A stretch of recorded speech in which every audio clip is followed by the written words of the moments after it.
ओम शांति। आज 20 मई 2024 के साकार मधुर महावाक्य हैं मधुबन से। मीठे बाप दादाजी ने कहा, मीठे बच्चे, तुम बाप से भक्ति का फल लेने आए हो। जिन्होंने जास्ती भक्ति की होगी वही ज्ञान में आगे आ जाएंगे। प्रश्न है, कलयुगी राजाई में किन दो चीजों की जरूरत रहती है जो सतयुगी राजाई में नहीं होगी? उत्तर है, कलयुगी राजाई में वजीर और गुरु की जरूरत रहती है। सतयुग में ये दोनों ही नहीं होंगे।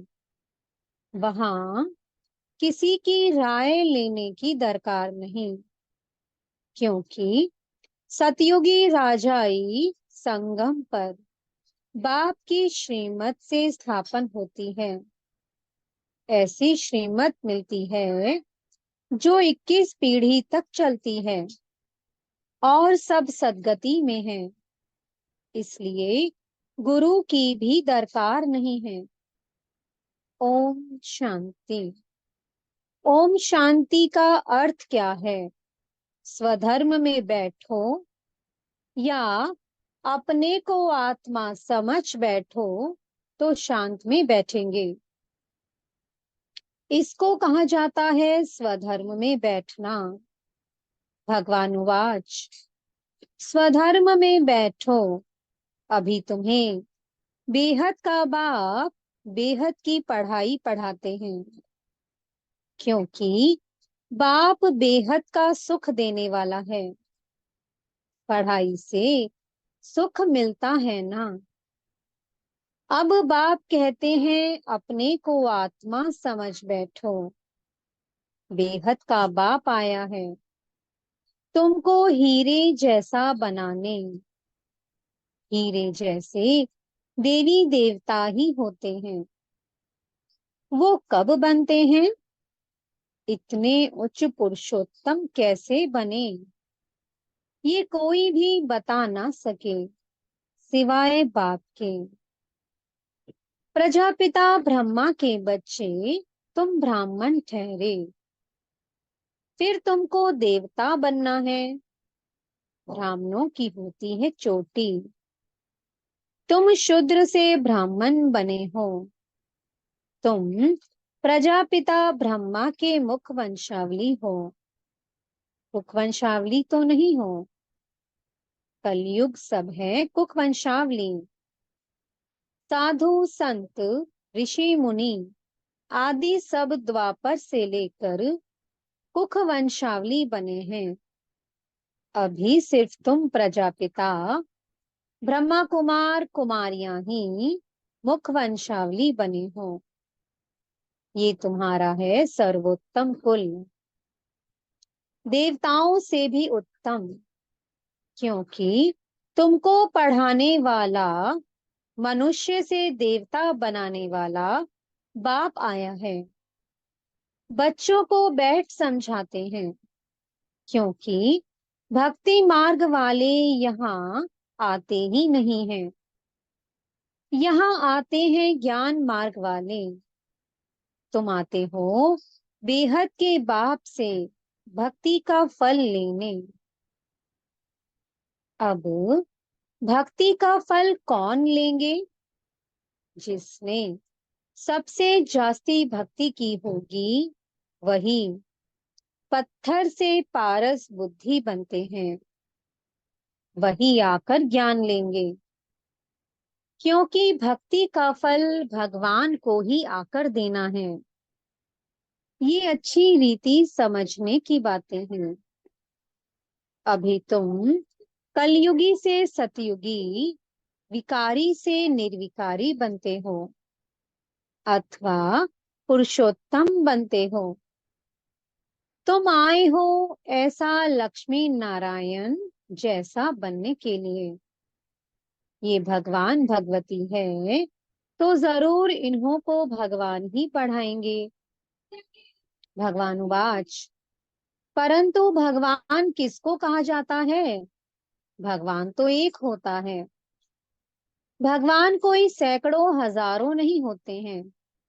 मिट्टी पत्थर में नहीं होते हैं। बाप को ना जानने के कारण भारत कितना कंगाल बन पड़ा है। अब बच्चे जानते हैं, भारत में इनकी लक्ष्मी नारायण की राजधानी थी। इन्हों के बाल बच्चे आदि जो भी थे, राजधानी के मालिक थे। तुम यहाँ आए ही हो राजधानी के मालिक बनने के लिए। ये अभी तो नहीं है ना। भारत में इन्हों का राज्य था। बच्चों को समझाया जाता है, जब इन देवी देवताओं की राजधानी थी, सूर्यवंशी और चंद्रवंशी थे, तब और कोई धर्म नहीं था। इस समय फिर और सब धर्म है, ये धर्म है नहीं। ये जो फाउंडेशन है, जिसको थुर कहा जाता है, इस समय मनुष्य सृष्टि रूपी झाड़ का थुर सारा सड़ गया है। बाकी सब खड़े हैं। अब उन सब की आयु पूरी होती है। ये मनुष्य सृष्टि रूपी वैरायटी झाड़ है। भिन्न नाम रूप देश काल अनेका अनेक है ना। कितना बड़ा झाड़ है। बाप समझाते हैं, कल्प कल्प ये झाड़ जड़जड़ीभूत तमो प्रधान हो जाता है। तब फिर मैं आता हूँ। तुम मुझे पुकारते हो, बाबा आओ। हम पतितों को आकर पावन बनाओ। हे पतित पावन कहते हैं, तो निराकार बाप ही याद आता है। साकारी तो कभी याद नहीं आएगा। पतित पावन सदगति दाता है ही एक। जब सतयुग था तो तुम्हारी सदगति थी। अभी तुम पुरुषोत्तम संगम युग पर बैठे हो। बाकी और सब कलयुग में है। तुम हो पुरुषोत्तम संगम युग पर। उत्तम ते उत्तम पुरुष वा ऊंचे ते ऊंचा गाया जाता है एक भगवान। ऊंचा तेरा नाम, ऊंचा तेरा धाम। ऊंचे ते ऊंच रहते हैं ना परम धाम में। ये बड़ा सहज समझने का है। सतयुग, त्रेता, द्वापर, कलयुग, फिर है संगम युग। इसका किसको पता नहीं है। ड्रामा में ये भक्ति मार्ग भी बना हुआ है। ऐसे नहीं कह सकते कि बाबा फिर ये भक्ति मार्ग क्यों बनाया है। ये तो अनादि है। मैं बैठ तुमको इस ड्रामा का राज समझाता हूँ। मैंने बनाया हो तो फिर कहेंगे कि कब बनाया।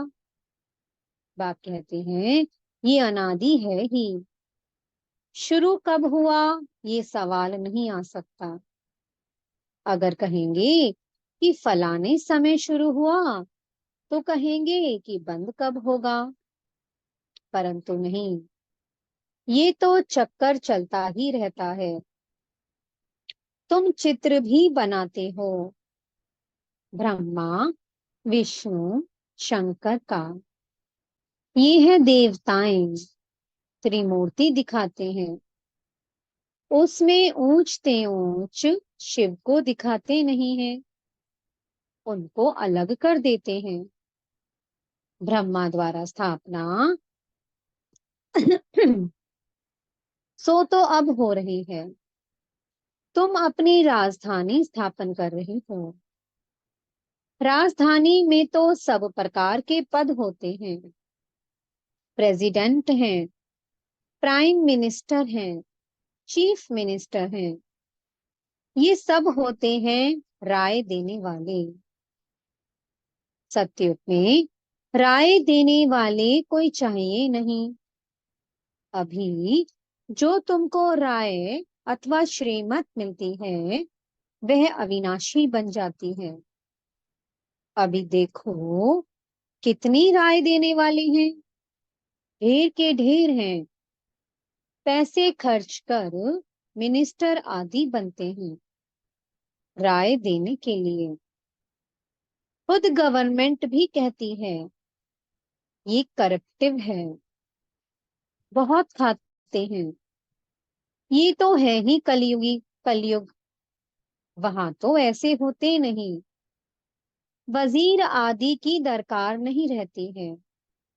ये मत 21 जन्म चलती है, तुम्हारी सदगति हो जाती है। वहां तो गुरु की भी दरकार नहीं रहती है। सत्युग में ना गुरु ना वजीर रहता है। अभी तुमको श्रीमत मिलती है अविनाशी 21 पीढ़ी के लिए, 21 बुढ़ापे के लिए। बूढ़ा बन फिर शरीर छोड़ जाए बच्चा बनेंगे। जैसे सर्प एक खाल छोड़ फिर दूसरी लेते हैं। बाप समझाते हैं मीठे मीठे बच्चों, तुम ब्राह्मण ब्राह्मणियां हो। ग्रंथ में भी पढ़ते सुनते तो सब हैं, होठ पलीती कपड़ धोए। भगवान को बुलाते हैं आकर, मोत पलीती कपड़ा हम आत्माओं का धुलाई करो। हम सब आत्माओं के बाबा, आकर हमारा कपड़ा साफ करो। शरीर तो नहीं धोना है, आत्माओं को धोना है, क्योंकि आत्मा ही पतित बनी है। पतित आत्माओं को आकर पावन बनाओ। तो बाप बच्चों को समझाते हैं मीठे मीठे बच्चों, मुझे यहाँ आना पड़ता है। मैं ही ज्ञान का सागर हूँ, पवित्रता का सागर हूँ। तुम बेहद के बाप से बेहद का वर्षा लेते हो। हद के बाप से हद का वर्षा मिलता है। हद के वर्षे में दुख बहुत है, इसलिए बाप को याद करते हैं। अथाह दुख है। बाप ने कहा है ये 5 विकारों रूपी रावण तुम्हारा सबसे बड़ा दुश्मन है। ये आदि मध्य अंत दुख देते हैं। हे मीठे बच्चों, अगर इस जन्म में ब्राह्मण बनकर काम पर जीत पहनी तो जगत जीत बनेंगे। तुम पवित्रता धारण करते हो देवता बनने के लिए। तुम आए हो आदि सनातन देवी देवता धर्म की स्थापना करने।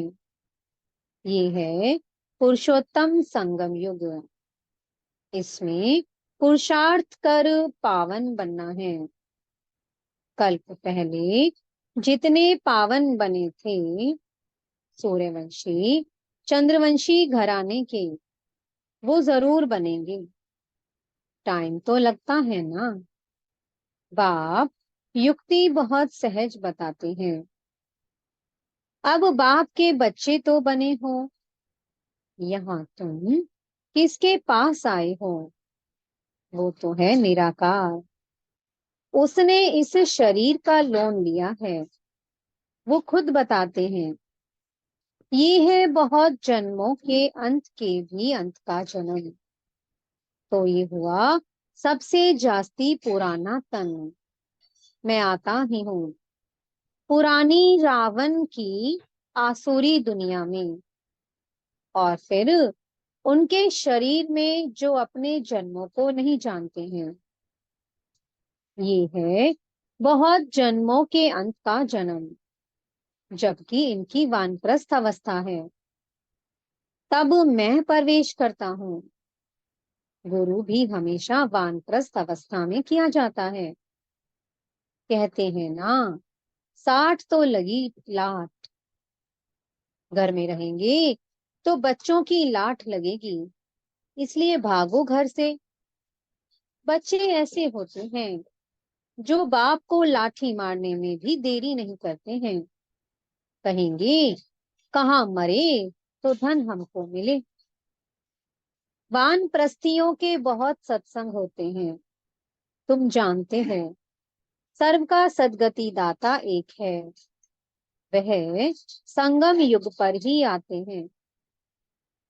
सतयुग में जब तुम सद्गति पाते हो तो बाकी सब शांति धाम में रहते हैं।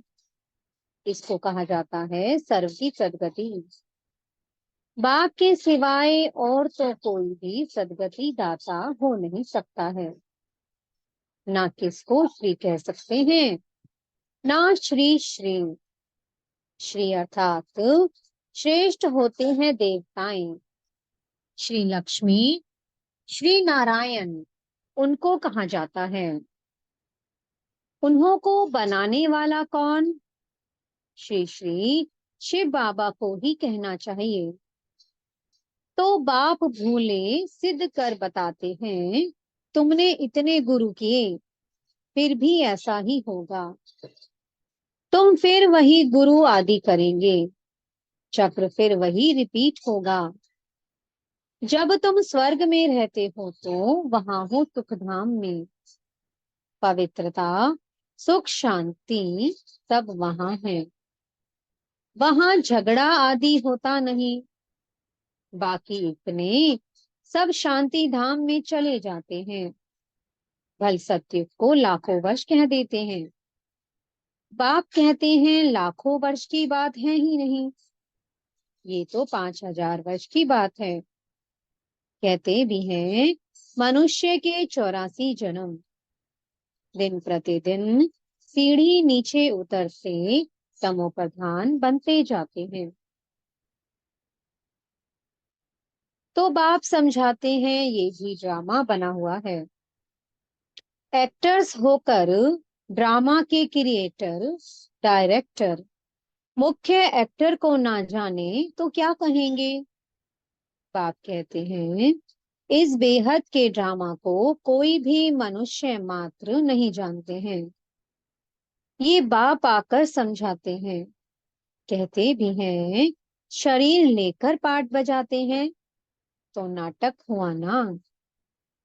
नाटक के मुख्य एक्टर्स कौन हैं, कोई बता नहीं सकेंगे। अभी तुम बच्चे जानते हो ये बेहद का ड्रामा कैसे झूम मिसल चलता है। टिक टिक होती रहती है। मुख्य है ऊंच ते ऊंच बाबा, जो आकर समझाते भी हैं और सर्व की सदगति भी करते हैं। सत्युग में दूसरे कोई होते नहीं, बहुत थोड़े हैं। वह थोड़े जो होंगे उन्होंने सबसे जास्ती भक्ति की होगी। तुम्हारे पास प्रदर्शनी व म्यूजियम में आएंगे वो जिन्होंने बहुत भक्ति की है। एक शिव की भक्ति करना, इसको कहा जाता है अव्यभिचारी भक्ति। फिर बहुतों की भक्ति करते वे बेचारी बन पड़ते हैं। अभी तो बिल्कुल ही तमो प्रधान भक्ति है। पहले सतो प्रधान भक्ति थी, फिर सीढ़ी उतरते तमो प्रधान बने हैं। ऐसी हालत जब होती है तब बाप आते हैं सबको सतो प्रधान बनाने। इस बेहद के ड्रामा को भी तुम अभी जानते हो। अच्छा, मीठे मीठे सी कीलते बच्चों प्रति माता पिता बाप दादा का याद प्यार और गुड मॉर्निंग। रूहानी बाप की रूहानी बच्चों को नमस्ते। हम रूहानी बच्चों की मीठे रूहानी बाप दादा को बहुत बहुत याद प्यार, गुड मॉर्निंग और नमस्ते। धारणा के लिए मुख्य सार है। पहला पॉइंट, बेहद बाप से बेहद का वर्षा लेने के लिए पावन जरूर बनना है। जब अभी पवित्रता का वर्षा लो, अर्थात काम जीत बनो, तब जगत जीत बन सकेंगे। दूसरा पॉइंट है, बेहद बाप से पढ़ाई पढ़कर स्वयं को कौड़ी से हीरे जैसा बनाना है। बेहद का सुख लेना है, नशा रहे। मनुष्य से देवता बनाने वाला बाप अभी हमारे सम्मुख है। अभी है हमारा ये सर्वोत्तम ब्राह्मण कुल। मीठे सतगुरु जी वरदान दे रहे हैं, ज्ञान संपन्न दाता बन, सर्व आत्माओं के प्रति शुभ चिंतक बनने वाले श्रेष्ठ सेवाधारी भव। शुभ चिंतक बनने का विशेष आधार शुभ चिंतन है।